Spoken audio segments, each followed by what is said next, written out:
picture this. You're behind the wheel of your car, Yeah. and all around you is just this chaotic symphony of 2-ton metal machines. Right. Pedestrians are darting through the margins. Two-wheelers are missing your side mirrors by literal inches. And honestly, if you're like most people, it feels entirely random. Oh, totally. Like, it just feels like you're at the mercy of the swarm, just hoping everyone makes it home in one piece. Yeah, we tend to view the daily commute as this unpredictable beast. Like it's a roll of the dice every single time you merge into traffic. Exactly. But that's a very passive way of experiencing the road, right? Assuming the chaos just, happens to you. Right. Well, today, we are opening up a stack of sources that is going to completely dismantle that idea. I love this one. It's so good. We are looking at a highly detailed 25-day behavioral risk assessment and near-miss log. Yeah. And this covers 11 specific incidents on both the urban and highway corridors of Thiruvananthapuram, India. Right, from May 18th to June 11th, 2026. Yes, exactly. But we're not just, recounting close calls here or complaining about bad drivers. The mission of this deep dive is to decode the actual psychological triggers behind these near misses. Because the observer who logged these events, they didn't just nate that a near miss happened. They captured the exact geometry, the timing, the context. The whole picture. Exactly. And what's fascinating here is that almost none of these 11 incidents were caused by mechanical failure. Right. Nobody's brakes just suddenly gave out. They weren't, unavoidable acts of nature. Every single one of these near misses was driven by specific, deeply flawed human psychology. Which is wild to think about. And that brings us to our goal for today. We want to arm you, the listener, with an understanding of road psychology that could quite literally save your life. Absolutely. We want to take that terrifying chaos of urban commuting and turn it into a predictable, manageable environment. Because when you read through these logs, you realize how an ordinary, boring commute turns into a split-second hazard, not by chance, but by choice. Yeah, and the most dominant psychological trigger in this whole assessment is what the report calls the me-first privilege mentality. Okay, let's unpack this. What does that actually look like on the road? Well, it manifests as a severe, almost pathological impatience. Drivers operating under this mindset aren't just in a hurry. They are actively trying to force their way through physics. Force their way through physics. Yeah. Wow. And you see this play out physically in how people treat space. Like, take the concept of drilling. Oh, the drilling incident. That was terrifying. Right. So the log describes a situation. This was May 18th on National Highway 66. It's night. Visibility is low. Traffic is moving at highway speeds. Fast, yeah. The reporting vehicle is in the fast lane. A Hyundai Venue is running parallel. And suddenly, the Citroen EV comes blasting up from behind and attempts to thread the needle right between them. Just squeezing right through. Exactly. The clearances were mere inches. For a split second, you have three vehicles locked in a diagonal 45-degree configuration at 60 miles an hour. It makes me think of playing a high-stakes game of Tetris. Yeah. Like you're manipulating shapes to fit into a void. But with cars, it's not digital blocks. You're forcing 2-ton metal machines into impossibly tight spaces where a single steering glitch or just a bump in the road means disaster. The Tetris analogy is interesting, but we have to push it further to understand the cognitive failure here. Okay. Because in Tetris, the blocks fall at a predictable, constant rate. Right. On the highway, you have vehicles moving at varying speeds. The driver threading the needle is assuming the gap will stay open. They are completely failing to calculate the closing speed of the cars around them. Oh, I see. They see static space where there is actually dynamic collapsing space. Yeah. And we saw this exact same cognitive failure on June 5th at the Mudithara elevated entry point. Right, the Mahindra Scorpio. Yes. A driver in a Mahindra Scorpio doing this aggressive drilling motion, just lane splitting between a taxi and the reporting vehicle right at a complex high-speed merge. See, I'm listening to these examples, though. There are others in the log, right? Like the incident on May 21st on Ventura Court Road. Oh, the Park de Nova Crista? Yeah, it just pulls out from a clearly marked no-stopping zone directly into a curved active lane without even signaling. Yeah. Just forces an oncoming omnivan into a near-side impact collision. And the Innova driver never even looked back. Never looked back. Or the incidents on May 22nd near Manamkulam and Pothencote. The two-wheelers. Right, a Honda Activa forcing a pass through a muddy, waterlogged margin just inches from a pedestrian's leg. And another two-wheeler squeezing through a shrinking gap while the VW Polo was actively pulling into a parking space. Yeah. Honestly, looking at all that, it sounds like an infrastructure problem, not a psychological one. I mean, if the roads weren't flooded or congested, people wouldn't have to squeeze. Well, I mean, infrastructure absolutely plays a role. Rain, waterlogging, poor parking management, these are environmental compounders. We shrink the margins. Exactly. They shrink the physical space we have to work with. But the physical environment only sets the stage. It doesn't force the action. The decision to exploit that shrinking gap is purely behavioral. So the narrow road is the circumstance, but hitting the accelerator instead of the brake is the psychology. Precisely. The whisk matrix shows that these drivers are operating on this fundamental, flawed assumption that others will just automatically accommodate their sudden maneuvers. Oh, wow. The driver wedging past the VW Polo expects that parking driver to slam on their brakes. They expect the pedestrian to jump out of the way. So they're basically outsourcing their own safety to the reflexes of a total stranger. And that is the core of the me-first mentality. But while private motorists usually create this danger to save time, the sources highlight an entirely different category of risk. Right, the commercial operators. Yeah. And here, the impatience isn't tied to saving time. It's tied to making money. And if time is money, chasing the money leads to absolute unpredictability. Hmm. The log calls it passenger hunting. It's terrible. There's this wild incident at the Chaka signal on May 20th.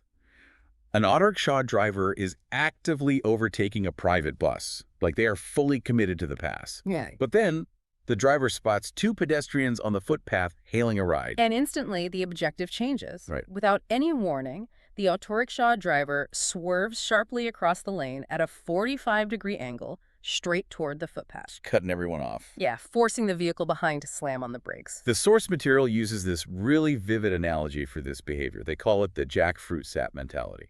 It's brilliant. If we connect this to the bigger picture, it perfectly captures the neuroscience of what's happening. How so? Well, the driver acted like a fly instinctively drawn to and then immediately trapped by jackfruit sap. They were utterly fixated on the potential fare. With zero regard for the trailing traffic. Exactly.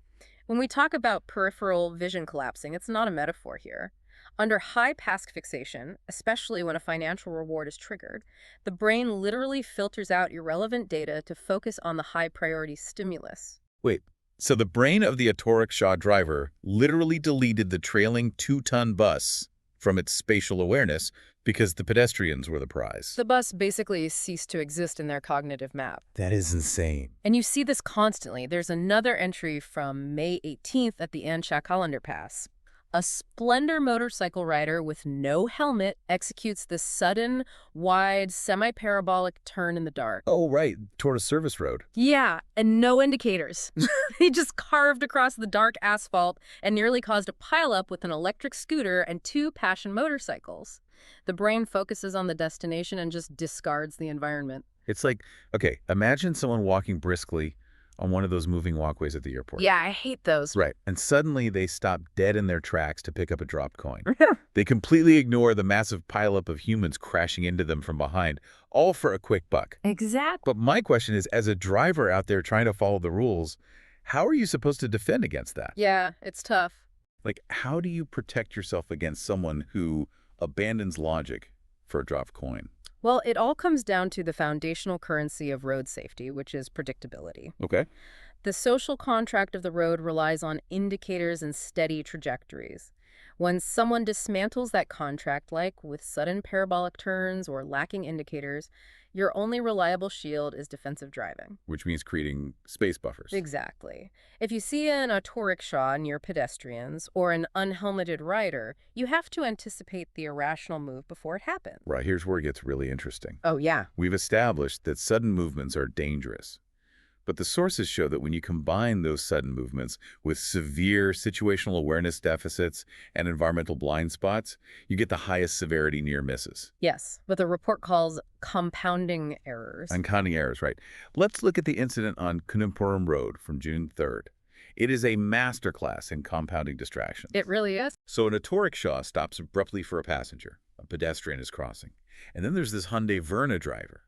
He is so absorbed in a mobile phone conversation that he is walking in the middle of the active road. Which is wild on its own. Right. And then, blindly, he just flings his car door wide open into active traffic. A classic dooring hazard. Yeah, and it forced a terrifying emergency brake scenario for the reporting vehicle.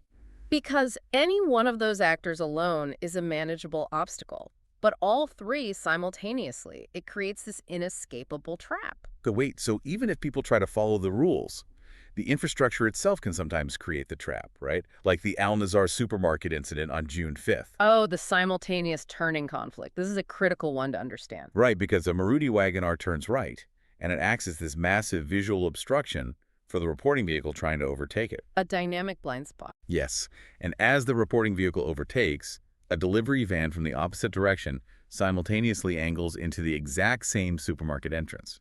But I have to push back here because in this incident, both the Wagoner and the delivery van actually used their indicators. They did? They followed the rules. So even with turn signals, turning from opposite sides into a single driveway can still be a deadly trap. Absolutely. Because indicators are requests, they aren't magic force fields. Right. What happened there is a failure of visual physics. The driver overtaking couldn't see the van, and the van couldn't see the overtaking vehicle. Drivers often confirm their own trajectory, but they fail to anticipate the paths of opposing traffic. We check our own math, but we don't double-check anyone else's. Exactly.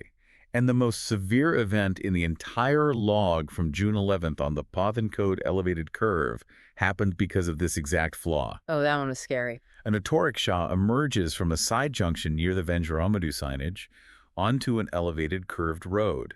That curve creates a natural blind zone. And the driver pulls out and immediately executes a blind U-turn. Just swinging it around. Right into oncoming traffic. A delivery truck and the reporting vehicle are forced into this millimeter-close, highly compressed near miss. The environment, the curve, the darkness shrank their reaction window to fractions of a second. That is just wow. Yeah, the driver looked at the asphalt right in front of them, saw it was empty, and committed. They failed to simulate what might be occupying that space 3 seconds later. Okay, so we've looked at individual bad actors and complex environments. But there's one more behavioral trigger from the sources, and honestly, I think it's the most chilling one. The contagion effect. Yes. How bad driving actually infects the drivers around it. It's fascinating psychology. Like the incident on June 5th at the emphasis signal. A rider on a Bajaj Pulsar NS200 starts weaving in this highly aggressive zigzag pattern, carving a tiny gap past a Tata Punch EV. And normally you'd expect the vehicles behind to back off, right? Right, to get away from the danger. But instead it creates a chain reaction. Another motorcycle rider and an autorickshaw blindly adopt the exact same zigzag trajectory. Yeah. So what does this all mean? Why would an autorickshaw follow a weaving motorcycle? It's like hiking in a blizzard and blindly following the footprints of the person in front of you, assuming they know where they're going, even if they're walking straight off a cliff. It's exactly that. It's what we call herd mentality, or imitative risk-taking. The psychological flaw here is the assumption that a gap that dynamically opens for one specific vehicle, like a nimble motorcycle, will somehow remain open for a vehicle with completely different dimensions, like an autorickshaw. Because the gap is actively closing. Yes. The cars the first motorcycle squeeze past are reacting, they're swerving. It's a rolling chain reaction of hazard. Really changes how you see things. I mean, the roads aren't just concrete and asphalt. No, not at all. There are psychological battlegrounds of impatience, the me-first privilege, and herd mentality.